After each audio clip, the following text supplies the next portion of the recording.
اب میرے بھائیوں وہ آیت نمبر آ رہی ہے 118، جس میں اللہ تعالیٰ نے سیدنا کعب ابن مالک رضی اللہ تعالی عنہ علیہ السلام اور ان کے ساتھ دوسرے دو اصحاب جو اصحاب بدر میں سے تھے، مرارہ بن ربیع اور ہلال بن امیہ، مرارہ بن ربیع عین آتا ہے اینڈ پہ، اور ہلال ابن امیہ، یہ دونوں بدری صحابہ تھے، اور حضرت کعب بن مالک یہ بدری نہیں تھے، لیکن یہ غزوہ بدر سے بہت پہلے مسلمان ہو چکے تھے، اس وقت شریک نہیں ہوئے، لیکن یہ اس سے بھی ایک افضل ایک بینچ مارک میں شریک ہوئے، جو عقبہ کی رات اہل مدینہ نے حضور کے ہاتھوں پہ بیعت کی تھی، جس کے سبب ہجرت مدینہ ہوئی تھی، اور انہوں نے حضور کی گارنٹی لی تھی، یہ اس میں شامل تھے چند اصحاب میں جو نبی الاسلام کے میزبان بنے۔ اس حدیث میں بھی آ جائے گا جو ان کی توبہ کی حدیث بخاری مسلم میں ہے، کہ وہ کہتے ہیں کہ لوگ تو بدر کا ذکر کرتے ہیں، میرے نزدیک اصل چیز وہ تھی جو ٹرننگ پوائنٹ تھا نبی الاسلام کی دعوت کا، اور مجھے فخر ہے کہ میں بدر میں تو نہیں کسی مجبوری کی وجہ سے شریک ہو سکا، لیکن میں اس میں تھا، اور میں اسے بدر سے بہتر سمجھتا ہوں، کیونکہ وہ نبی الاسلام کی دعوت کی کامیابی کا ایک ٹرننگ پوائنٹ تھا۔ وَعَلَى الثَّلَاثَةِ الَّذِينَ خُلِّفُوا، اور اللہ تعالیٰ نے رحمت فرمائی، اللہ تعالیٰ متوجہ ہوا ان تین لوگوں پر جو پیچھے رہ گئے تھے۔ کون کون سے؟ کعب ابن مالک، مرارہ بن ربیع اور ہلال بن امیہ، یہ تین اصحاب، جن میں دو اصحاب بدر ہیں، اور کعب بن مالک جو ہے وہ اصحاب بدر سے بھی سینئر ہے۔ وہ عقبہ والی رات جن لوگوں نے نبی الاسلام پر ایمان لائے اور عہد کیا اس حوالے سے کہ آپ کو ہم وہاں لے کر جائیں گے مدینہ شریف ایک آلٹرنیٹو بیس کے طور پر، وہ ان میں شامل تھے۔ تو اللہ تعالیٰ ہمارا جو پیچھے رہ گئے غزوہ تبوک کے موقع پر، تو اللہ نے پھر ان کی توبہ قبول کی۔ لیکن سرکار یہ جس طریقے سے توبہ قبول ہوئی ہے، اللہ نہ کرے کہ کسی کی زندگی میں یہ آزمائش آئے، وہ میں حدیث ورڈ بائی ورڈ انشاءاللہ آپ کو پڑھ کے سناؤں گا، تو آپ کو پتہ چلے گا۔ امام بخاری نے پورا باب باندھا ہے کعب بن مالک کی توبہ کا بیان، حدیث بخاری میں بھی ہے، مسلم میں بھی۔ حتی اذا ضاقت علیہم الارض بما رحبت، یہاں تک کہ زمین اپنی وسعت کے باوجود ان پہ تنگ ہو گئی، کیونکہ ان کا سوشل بائیکاٹ ہو گیا تھا۔ نبی الاسلام نے یہاں تک فرما دیا اب ان سے بات بھی کسی نے نہیں کرنی، آخری 10 دن میں تو کہا کہ بیویاں بھی ان کو چھوڑ دیں ان کے حال پہ، اتنا مشکل وقت۔ وضاقت علیہم انفسہم، اور ان کی جانیں خود اپنے اوپر بوجھ بن گئیں، یعنی وہ تو سمجھ لیں کہ چلتی پھرتی لاشیں بن گئی۔ اللہ کے نبی موجود ہوں جن پہ آپ ایمان لائے ہوں، اور ان کی آواز پہ آپ نے لبیک نہیں کہا، اور اللہ کے نبی ایسے ناراض ہیں کہ بھائی اب اللہ ہی فیصلہ کرے گا، تو ظاہر ہے کہ آپ اندازہ کریں آج آپ کو یہ دھمکی مل جائے تو انسان تو مطلب ہمیشہ کی ناکامیاں آپ کا مقدر ہو سکتی ہیں، یہ کوئی چھوٹی بات ہے۔ وَظَنُّوا أَلَّا مَلْجَأَ مِنَ اللَّهِ، اور انہوں نے جان لیا کہ بس اللہ ہی اللہ ہے، اب اللہ ہی ہماری کو فریاد سن لے تو سن لے، کیونکہ حضور نے بھی تو معاملہ اللہ کے سپرد کر دیا ہے۔ إِلَّا إِلَيْهِ، کوئی ان کے لیے نہیں ہے اس دکھ اور درد میں مداوا سوائے اللہ کی ذات کے۔ ثُمَّ تَابَ عَلَيْهِمْ لِيَتُوبُوا، تو پھر اللہ تعالیٰ بھی ان کی طرف متوجہ ہوا تاکہ وہ اللہ کی طرف رجوع لائیں۔ ان اللہ هو التواب الرحیم، بے شک اللہ تعالیٰ توبہ قبول فرمانے والا، رحم فرمانے والا ہے۔ اچھا، اللہ بھی توبہ کرتا ہے اور بندے بھی توبہ کرتے ہیں۔ اللہ کی توبہ ہے بندے کی طرف رجوع کرنا اس کی معافی کے بعد، اور بندے کی توبہ یہ ہے اللہ کی طرف رجوع کرنا غلطی کرنے کے بعد۔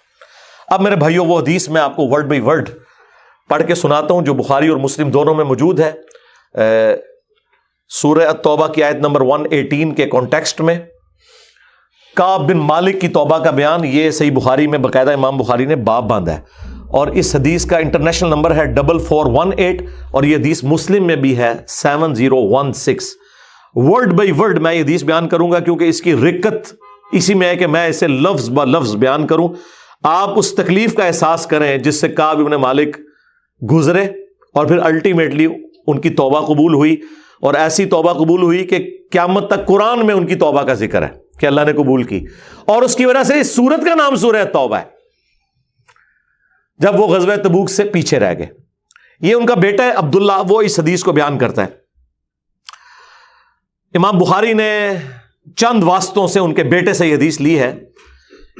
وہ عبداللہ اور اس بیٹے کا ذکر امام بخاری نے کیا کہ جب کعب رضی اللہ تعالیٰ عنہ نابینا ہو گئے تو ان کے بیٹوں میں سے عبداللہ ہی تھا جو ان کو راستے میں پکڑ کر چلایا کرتا تھا، مسجد تک لے جاتا تھا. وہ عبداللہ بیان کرتا ہے کہ میں نے اپنے والد کعب بن مالک سے ان کے غزوہ تبوک میں شریک نہ ہو سکنے کا واقعہ سنا تو انہوں نے بتایا کہ غزوہ تبوک کے سوا اور کسی غزوہ میں ایسا نہیں ہوا تھا کہ میں رسول اللہ کے ساتھ شریک نہ ہوا ہوں.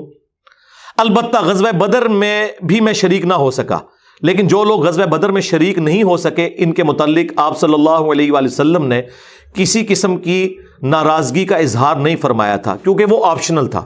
وہ اب ذکر بھی آ رہا ہے کیونکہ آپ صلی اللہ علیہ وآلہ وسلم اس موقع پر صرف قریش کے قافلے کی تلاش میں نکلے تھے، لیکن راستے میں اللہ تعالیٰ کے حکم سے کسی پہلی تیاری کے باوجود اللہ تعالیٰ نے ان کو دشمنوں کے ساتھ ٹکروا دیا. وہ معجزانہ طور پہ ہوا تھا کیونکہ وہ بدر کے لیے نکلے، ورنہ تو یہ بھی ساتھ شامل ہوتے.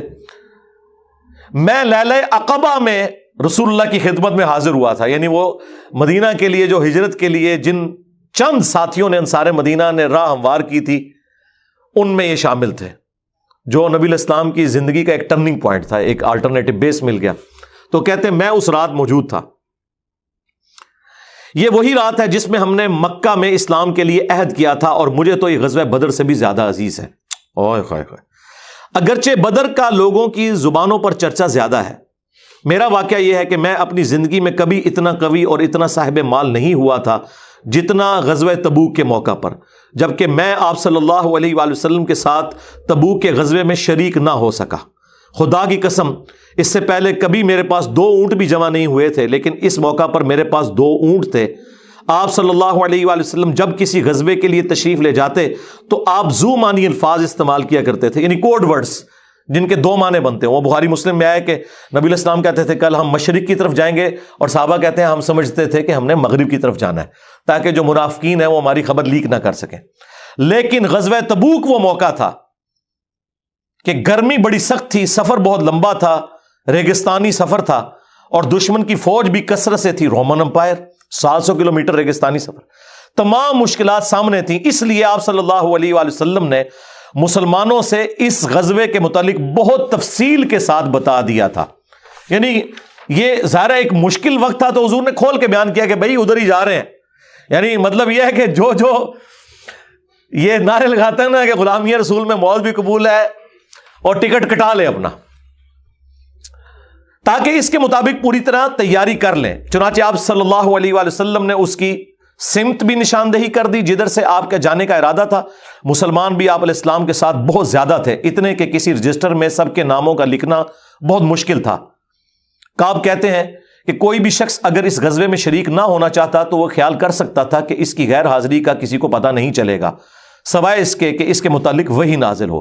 تو حضرت کعب کا کیا عقیدہ تھا کہ نبی علیہ السلام ان کے صحابہ کے پاس علم غیب نہیں تھا جب تک کہ اللہ تعالیٰ وحی کے ذریعے نہ بتا دے. تو باپ شاہی کوئی نہیں، ہاں ایسے میں بولا کہ نہ بولا، میرے نبی سا ہے ہی کوئی نہیں، تیرے باپ شاہی کوئی نہیں. اور یہ عقیدہ ہے صحابہ کا کہ علم غیب یہ ہے کہ اللہ بتائے. آپ صلی اللہ علیہ وآلہ وسلم جب اس غزوے کے لیے تشریف لے جا رہے تھے تو پھل پکنے کا زمانہ تھا اور سایہ میں بیٹھ کر لوگ آرام کرتے تھے. اچھا دیکھیں اللہ کی آزمائش کہ پھل پک کے تیار ہو جائے تو آپ نے ٹائملی اتارنا ہے، اگر آپ نے نہیں اتارا تو وہ تو آپ کی پورے سال کی اکانومی اس سے وابستہ ہے. اللہ نے عین اس ٹائم پہ آزما لیا کہ ٹھیک ہے اب تم نبی کے ساتھ جاؤ. اب بعد میں بھی بھوک نظر آ رہی ہے. کہتے ہیں لوگ بیٹھ کے نہ چوراہوں پہ یہی باتیں کرتے تھے. آپ صلی اللہ علیہ وآلہ وسلم بھی تیاریوں میں مصروف تھے اور آپ کے ساتھ مسلمان بھی، لیکن میں روزانہ سوچا کرتا تھا کہ کل سے میں بھی تیاری کروں گا. وہی جو آج کہتے ہیں جی کل تو انشاءاللہ داڑھی بھی رکھ لینی ہے، بس میرے بچیوں کے ہاتھ پیلے ہو جائے تو میں تو مسجد میں بیٹھا رہوں گا. یہ وہی چیز ہے، یہ ہر انسان پہ اسے طول عمل کہتے ہیں، لمبی امیدیں لگانا.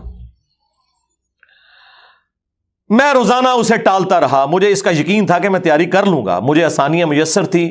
یوں ہی وقت گزرتا رہا اور آخر لوگوں نے اپنی تیاریاں بھی مکمل کر لی اور آپ صلی اللہ علیہ وآلہ وسلم مسلمانوں کو ساتھ لے کر روانہ بھی ہو گئے. اس وقت تک میں نے کوئی تیاری نہیں کی تھی. اس موقع پر میں نے اپنے دل کو یہی سمجھایا کل یا پرسوں تک تیاری کر لوں گا، پھر لشکر سے تیزی سے جا کر مل جاؤں گا. کوچ کے بعد دوسرے دن بھی میں نے تیاری کے لیے سوچا لیکن کچھ نہ ہو سکی. پھر تیسرے دن سوچا اور اس دن بھی کوئی تیاری نہ ہو سکی، اور یوں وقت گزرتا گیا اور اسلامی لشکر بہت آگے بڑھ گیا۔ غزوہ میں میرے شرکت کے لیے بات اب دور کی بات ہو گئی، اور میں یہی ارادہ کرتا رہا کہ یہاں سے چل کر اب ان تک نہیں پہنچ سکوں گا۔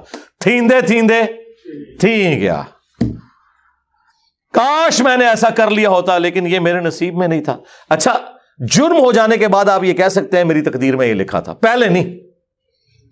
ہاں، وہ تو پھر اللہ پہ آپ بہتان مان دیں گے نا کہ میں نماز اس لیے نہیں پڑھ رہا کہ اللہ نے میرا مقدر کیا ہے کہ میں اگلی نماز نہ پڑھوں، نہ۔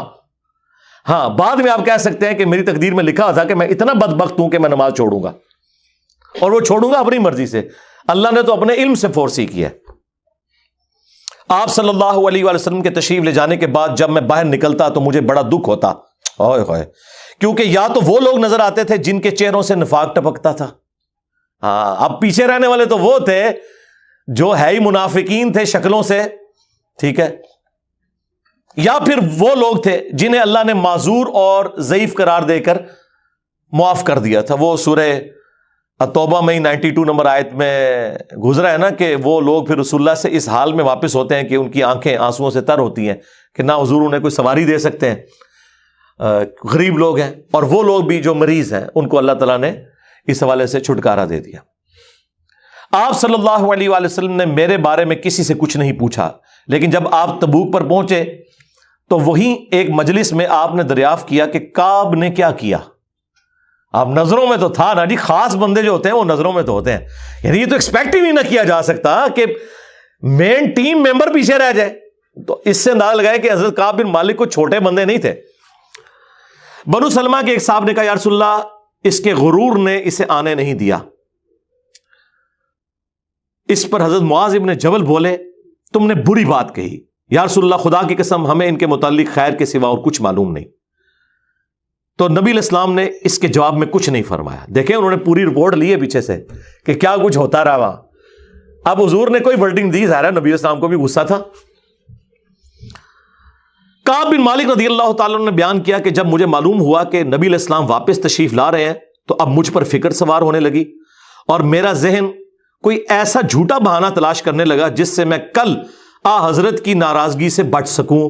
دیکھیں وہ بھی عام انسان تھے، اتنے اولو العزم صحابہ، لیکن ظاہر نفس تو ہر بندے کے ساتھ لگا ہے، وہ بھی سوچ رہے ہیں کہ یار چلو میں بہانہ کر لوں گا، کوئی مجبوری تھی۔ اوئے ہوئے ہوئے ہوئے،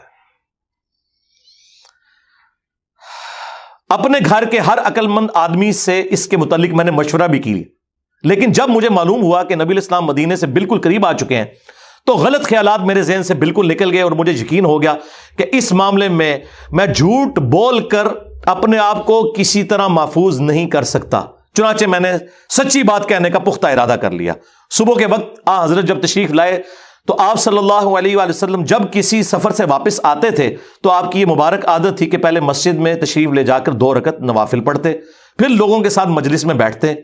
جب آپ اس عمل سے فارغ ہو چکے تو آپ کی خدمت میں لوگ آنے لگے جو غزوہ میں شریک نہیں ہوئے تھے، اور قسم کھا کھا کر اپنے عذر بیان کرنے لگے، اور ایسے لوگوں کی تعداد 80 کے قریب تھی، یعنی 80 لوگ ایسے تھے جو جھوٹے بہانے لگا رہے تھے۔ آپ صلی اللہ علیہ وآلہ وسلم نے ان کے ظاہر کو قبول فرما لیا اور ان سے دوبارہ سے عہد بھی لے لیا، ان کے لیے دعائے مغفرت بھی کی۔ دیکھو جی، آپ لوگ تو کہتے ہیں کوئی بزرگ دعا کر دے، حضور نے بھی دعائے مغفرت کر دی ہے، لیکن اللہ نے کراس پھیر دیا ہے۔ ہاں، یہ ذہن میں رکھیں، آپ نے بہانہ بھی قبول کر لیا، دوبارہ سے بیعت بھی کر لی، چلو تجدید عہد بھی ہو گیا جی، اگر بیعت ٹوٹ گئی تو دوبارہ ہو گئی، اور دعا بھی کر دی، اور ان کے باطن کو اللہ کے سپرد کر دیا۔ کیا بات ہے جی، یہ میرے نبی کا ہی جگر ہے جی، شکلوں سے بھی پہچان لیا ہے، صحابہ اگر پہچان ہے کا باطن کا معاملہ اللہ جانے، اس کے بندے جانے۔ اس کے بعد میں حاضر ہوا، میں نے سلام کیا تو آپ علیہ السلام مسکرائے، آپ کی مسکراہٹ میں ناراضگی تھی۔ آپ نے فرمایا آؤ، میں چند قدم چل کر آپ کے سامنے بیٹھ گیا۔ آپ نے مجھ سے دریافت کیا کہ تم غزوہ میں کیوں شریک نہیں ہوئے، کیا تم نے کوئی سواری نہیں خریدی تھی؟ میں نے عرض کیا میرے پاس سواری موجود تھی، اللہ کی قسم اگر میں آپ کے سوا کسی دنیا دار شخص کے سامنے آج بیٹھا ہوتا تو کوئی نہ کوئی بہانہ کر لیتا اور اس کی ناراضگی سے بچ جاتا۔ مجھے خوبصورتی کے ساتھ گفتگو کا سلیقہ بھی معلوم ہے، لیکن اللہ کی قسم مجھے یقین ہے کہ اگر آج میں آپ کے سامنے کوئی جھوٹا بہانہ کر بھی دوں اور آپ راضی بھی ہو جائیں تو بہت جلد اللہ تعالیٰ آپ کو مجھ سے ناراض کر دے گا، کیونکہ میں بظاہر تو بہانہ کروں گا لیکن اللہ تو وحی کے ذریعے آپ کو بتا دے گا یہ جھوٹ بول رہا ہے۔ اس کی بجائے اگر میں آپ سے سچی بات کروں تو یقیناً آپ کو میری طرف سے ناراضگی تو ہوگی، لیکن اللہ سے مجھے امید ہے کہ وہ مجھے معاف کر دے گا۔ خدا کی قسم مجھے کوئی عذر نہیں تھا، اللہ کی قسم اس وقت سے پہلے میں کبھی اتنا آسودہ حال نہیں تھا، اور پھر بھی میں آپ کے ساتھ شریک نہ ہو سکا۔ نبی علیہ السلام نے فرمایا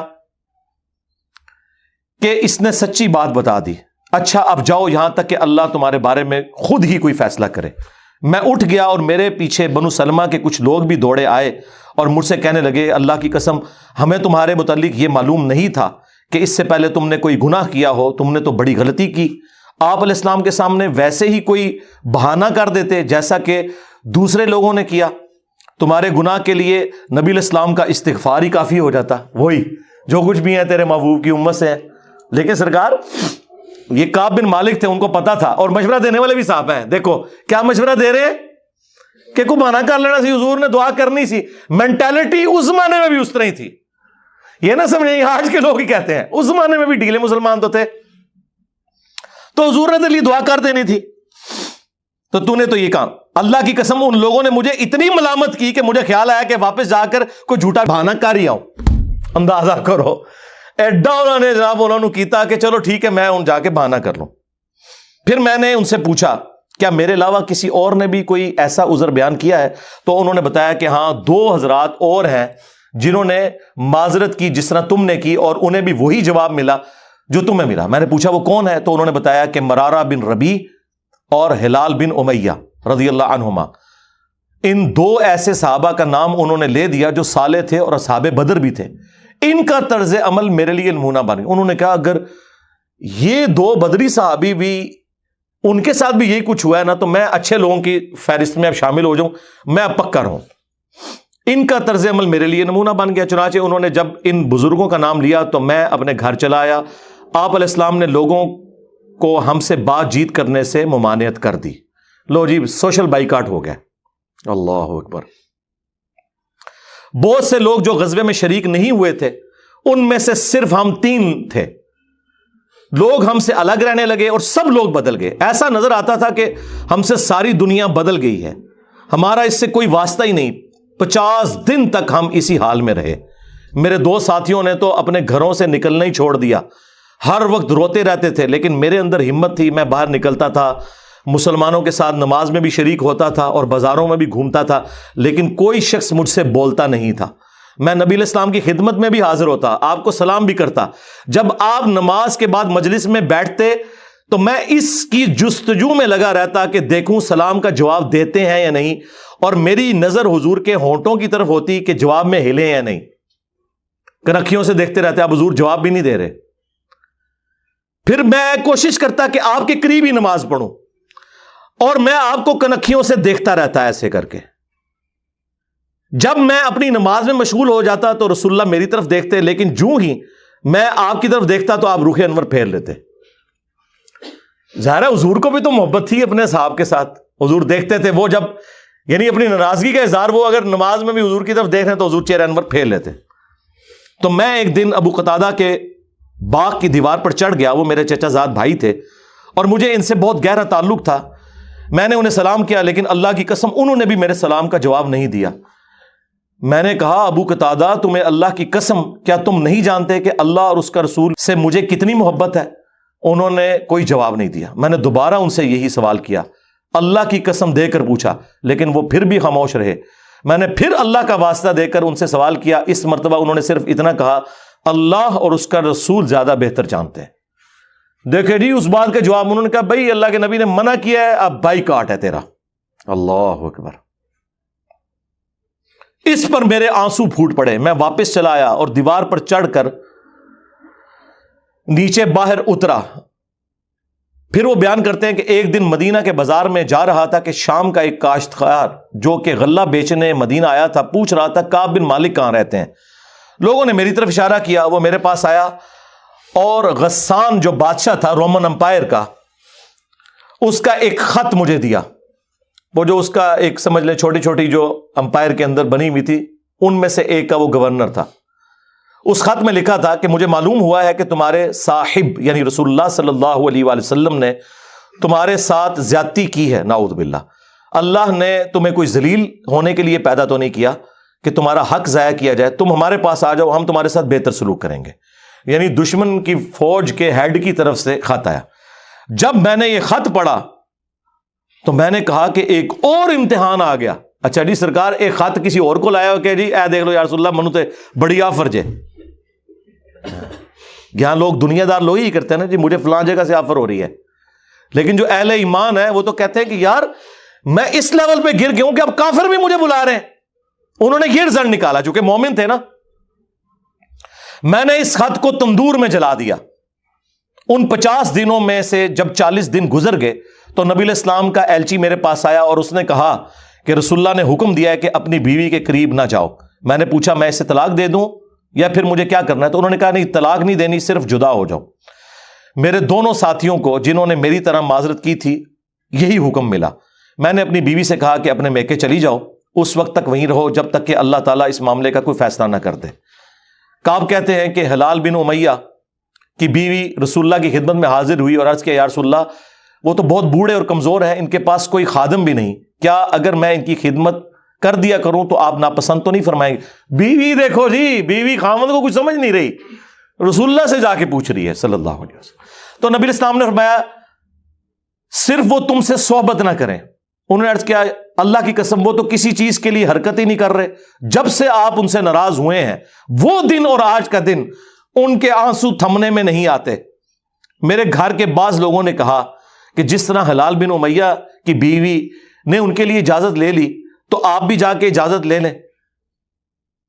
اب دیکھیں لوگ مشورے دے رہے ہیں. میں نے کہا خدا کی قسم میں اس کے لیے رسول اللہ سے اجازت نہیں لوں گا. میں جوان ہوں, معلوم نہیں جب اجازت لینے جاؤں تو حضور کیا فرما دیں. ان کو یہ بھی خطرہ تھا کہ میں یہ جاؤں تو یہ نہ ہو کہ حضور اور ناراض ہو جائے, اگر کوئی چانس بھی ہے نا بچنے کے تو وہ بھی ختم ہو جائے. دیکھیں نہیں کتنا گاڈ اورینٹڈ بندہ ہے جی, اللہ اکبر. اس طرح 10 دن اور گزر گئے. جب رسول اللہ صلی اللہ علیہ وآلہ وسلم نے ہمیں بات چیت کرنے کی ممانعت فرمائی تھی, اس کو 50 دن پورے ہو گئے. 50ویں رات کی صبح کو جب میں فجر کی نماز پڑھ چکا اور اپنے گھر کی چھت پر بیٹھا ہوا تھا, اس طرح جیسا کہ اللہ تعالیٰ نے ذکر کیا وہ ہم آیت پڑھ چکے ہیں, سورہ توبہ کی آیت نمبر 118, جس میں تھا نا کہ زمین وسعت کے باوجود تنگ ہو گئی اور ان کا دم گھٹنے والا تھا. میرا دم گھٹ رہا تھا, زمین اپنی تمام وسعتوں کے باوجود میرے لیے تنگ ہوتی جا رہی تھی. میں نے ایک پکارنے والے کی پکار سنی جو سلع کی پہاڑی پر چڑھ کر بلند آواز سے کہہ رہا تھا اے کعب بن مالک تمہیں بشارت ہو, اے کعب بن مالک تمہیں بشارت ہو. انہوں نے بیان کیا کہ یہ سنتے ہی میں سجدے میں گر پڑا اور مجھے یقین ہو گیا کہ اب اللہ کی طرف سے فراخی ہو جائے گی. فجر کی نماز کے بعد رسول اللہ صلی اللہ علیہ وآلہ وسلم نے اللہ کی بارگاہ میں ہماری توبہ کی قبولیت کا اعلان کر دیا. لوگ میرے پاس بشارت دینے کے لیے آنے لگے اور میرے 2 ساتھیوں کو بھی جا کر بشارت دی. ایک صاحب زبیر بن عوام اپنا گھوڑا دوڑاتے ہوئے آئے. ادھر قبیلہ اسلم کے ایک صحابی نے پہاڑی پر چڑھ کر آواز دی اور وہ آواز گھوڑے سے زیادہ تیز تھی. جن صحابی نے پہاڑی سے آواز دی تھی جب وہ میرے پاس بشارت دینے آئے تو میں نے اپنے دونوں کپڑے اتار کر بشارت کی خوشی میں انہیں دے دیے. اللہ کی قسم اس وقت ان 2 کپڑوں کے سوا دینے کے لیے میرے پاس اور کچھ نہ تھا. پھر میں نے ابو قتادہ سے 2 کپڑے ادھارے مانگے اور رسول اللہ کی خدمت میں حاضر ہوا. جوگ در جوگ لوگ مجھ سے ملاقات کرتے جا رہے تھے اور مجھے توبہ کی قبولیت پر بشارت دیتے جا رہے تھے. اللہ کی بارگاہ میں توبہ کی قبولیت مبارک ہو. کعب رضی اللہ تعالیٰ عنہ بیان کرتے ہیں کہ آخر میں مسجد میں داخل ہوا تو رسول اللہ صلی اللہ علیہ وآلہ وسلم تشریف رکھتے تھے. چاروں طرف صحابہ کا مجمع تھا. طلحہ بن عبید اللہ دوڑ کر میری طرف آئے اور مجھ سے مصافحہ کیا اور مبارکباد دی. اللہ کی قسم وہاں موجود مہاجرین میں سے کوئی شخص بھی میرے آنے پر کھڑا نہ ہوا. طلحہ رضی اللہ تعالیٰ عنہ کا یہ احسان میں کبھی نہیں بھولوں گا کہ انہوں نے کھڑے ہو کر میرا استقبال کیا. جب میں نے رسول اللہ کو سلام کیا تو آپ علیہ السلام کا چہرہ مبارک خوشی اور مسرت سے دمک اٹھا. اس مبارک دن کے لیے تمہیں بشارت ہو، اس مبارک دن کے لیے تمہیں بشارت ہو جو تمہاری عمر کا سب سے مبارک دن ہے۔ واقعی جی، اس سے بڑی کوئی مبارک بات نہیں ہو سکتی کسی شخص کے لیے کہ اللہ تعالیٰ اس کی توبہ کی اناؤنسمنٹ کرتے اور پھر قیامت تک قرآن میں وہ آیات پڑھی جائیں۔ انہوں نے بیان کیا کہ میں نے عرض کیا یا رسول اللہ، یہ بشارت آپ کی طرف سے ہے یا اللہ کی طرف سے؟ فرمایا نہیں، اللہ کی طرف سے۔ اور نبی علیہ السلام جب کسی بات پر خوش ہوتے تو چہرہ مبارک روشن ہو جاتا تھا، ایسے جیسے چاند کا ٹکڑا ہو۔ آپ کی مسرت ہم چہرہ مبارک سے سمجھ جاتے تھے۔ پھر جب میں آپ کے سامنے بیٹھ گیا تو عرض کیا یا رسول اللہ، اپنی توبہ کی قبولیت کی خوشی میں اپنا مال اللہ اور اس کے رسول کی راہ میں صدقہ کر دوں؟ آپ نے فرمایا لیکن کچھ مال اپنے پاس رکھ لو، یہ زیادہ بہتر ہے۔ میں نے عرض کیا کہ پھر میں خیبر کا حصہ اپنے پاس رکھ لیتا ہوں۔ پھر میں نے عرض کیا یا رسول اللہ، اللہ نے مجھے سچ بولنے کی وجہ سے نجات دی، اب میں اپنی توبہ کی قبولیت کی خوشی میں آپ سے یہ وعدہ کرتا ہوں کہ جب تک زندہ رہوں گا سچ کے سوا کوئی بات زبان پر نہیں لاؤں گا۔ بس اللہ کی قسم، جب سے میں نے رسول اللہ کے سامنے یہ عہد کیا صلی اللہ علیہ وآلہ وسلم، میں کسی ایسے مسلمان کو نہیں جانتا کہ جسے اللہ نے سچ بولنے کی وجہ سے اتنا نوازا ہو جتنی نوازشات مجھ پر کی سچ بولنے کی وجہ سے۔ جب سے میں نے نبی علیہ السلام کے سامنے یہ عہد کیا پھر آج تک میں نے کبھی جھوٹ بولنے کا ارادہ بھی نہیں کیا، اور مجھے امید ہے کہ اللہ تعالیٰ باقی زندگی بھی مجھے اس سے محفوظ رکھے گا۔ اور اللہ نے اپنے رسول پر آیت نازل کی، اور وہی آیت نمبر 118 اور 119 نمبر، یقیناً اللہ تعالیٰ نے نبی، مہاجرین اور انصار کی توبہ قبول کی، اور پھر وَكُونُوا مَعَ الصَّادِقِينَ تک۔ خدا کی قسم، اللہ تعالیٰ کی طرف سے اسلام کے لیے ہدایت کے بعد میری نظر میں رسول اللہ کے سامنے سچ بولنے سے بڑھ کر اللہ کا مجھ پر کوئی اور انعام نہیں ہوا کہ میں نے جھوٹ نہیں بولا اور اس طرح اپنے آپ کو ہلاکت سے بچا لیا۔ جیسا کہ جھوٹ بولنے والے ہلاک ہوئے، نزول وحی کے زمانے میں جھوٹ بولنے والوں پر اللہ تعالیٰ نے اتنی شدید وعید فرمائی جتنی شدید وعید کسی اور کے لیے نہیں تھی۔ اور وہ سورہ التوبہ کی آیت نمبر 96 کا انہوں نے پھر یہاں پہ حوالہ دیا کہ ان قریب جب تم اے نبی واپس جاؤ گے تو یہ جھوٹے بہانے کریں گے، اور اگر تم ان سے راضی بھی ہو جاؤ اللہ تعالیٰ ان سے راضی نہیں ہوگا۔ کعب کہتے ہیں کہ چنانچہ ہم 3 ان لوگوں کے معاملے سے جدا رہے جنہوں نے رسول اللہ کے سامنے جھوٹی قسمیں کھائی تھیں اور آپ نے ان کی بات مان بھی لی تھی اور ان سے بیعت بھی لے لی اور ان کے لیے دعائے مغفرت بھی کی۔ ہمارا معاملہ رسول اللہ نے چھوڑ دیا اور اللہ نے خود اس کا فیصلہ کیا، اور پھر اللہ تعالیٰ نے یہ آیت نازل کی جو ہم نے یہ پڑھی سورہ التوبہ کی آیت نمبر 118، وَعَلَى الثَّلَاثَةِ الَّذِينَ خُلِّفُوا حَتَّى إِذَا ضَاقَتْ عَلَيْهِمُ الْأَرْضُ بِمَا رَحُبَتْ وَضَاقَتْ عَلَيْهِمْ أَنفُسُهُمْ وَظَنُّوا أَن لَّا مَلْجَأَ مِنَ اللَّهِ إِلَّا إِلَيْهِ ثُمَّ تَابَ عَلَيْهِمْ لِيَتُوبُوا إِنَّ اللَّهَ هُوَ التَّوَّابُ الرَّحِيمُ۔ اس پہ یہ حدیث کنکلوڈ ہوئی۔ اب اگلی آیت جو ہے وہ بھی بڑی امپورٹنٹ ہے، یا ایھا الذین آمنوا اتقوا اللہ وکونوا مع الصادقین، اے اہل ایمان اللہ سے ڈرو اور سچوں کے ساتھ ہو جاؤ۔ اسپیسیفکلی تو ان سچوں سے مراد وہ 3 لوگ ہیں جنہوں نے سچائی بیان کی اور اللہ نے ان کی توبہ قبول کی، اور قیامت تک کے لیے جو سچائی کے لیے کھڑے ہونے والے لوگ ہیں ان کے ساتھ کھڑے ہو، سچائی کی تصدیق کرنے والے بنو۔ اب اس آیت پہ گھنٹوں بولا جا سکتا ہے، لیکن یہ خود ہی اتنی سیلف ایکسپلینیٹری آیت ہے کہ اس میں تفصیل میں جانے کی ضرورت نہیں ہے۔